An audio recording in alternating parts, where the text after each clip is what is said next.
Another year, another iPhone. The iPhone 6s and 6s Plus are in the wild, and you, smartphone shopper, have a choice to make. Do you get one? And if so, which? I've been living with both of these phones for a week, and yes, Apple's made a ton of changes under the hood. Obviously, it's one of the best phones on the planet. But what's made the biggest difference to me? Well, here are some of the most interesting things that I've noticed. Faster Touch ID. I use Touch ID for lots of stuff now, mainly unlocking my phone.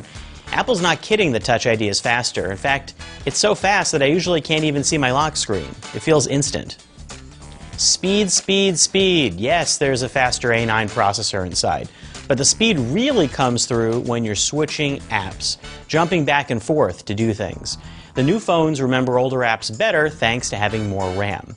Netflix, games, Safari, back again. Easy. Always on Siri. It really is always on. When driving, I tried asking for directions. At home, I asked about the weather. I set reminders, alarms, I played music. Sure, that's out there in a lot of phones, and it's not exactly like having an Amazon Echo, but the days of always listening devices are here, and they're more useful than ever. Siri doesn't always listen or respond, but it's fun for playing hide and seek or finding where you lost your phone. 3D Touch? Bit of a soft sell. Eventually 3D Touch will probably be in every touchscreen Apple makes, and others will develop competitors too. It's a really cool idea with a huge upside. You're pressing into the screen, but it doesn't live up to its full potential right now. iOS has peekable previews that can pop out into new apps, little pop-up menus from your home screen, but I want even more. Right now it's clever, sometimes it's useful, but I don't always use it. Better cameras are always welcome. We're still not at the age of perfect smartphone cameras, but they keep making huge strides. I took photos and videos everywhere, tailgating at a Jets game, at a farmer's market, shooting selfies in the dark. The iPhone 6 had a great set of cameras.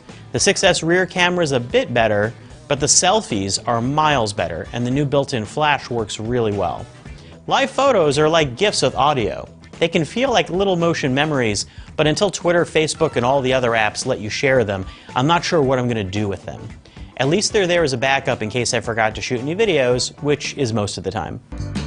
Should you upgrade?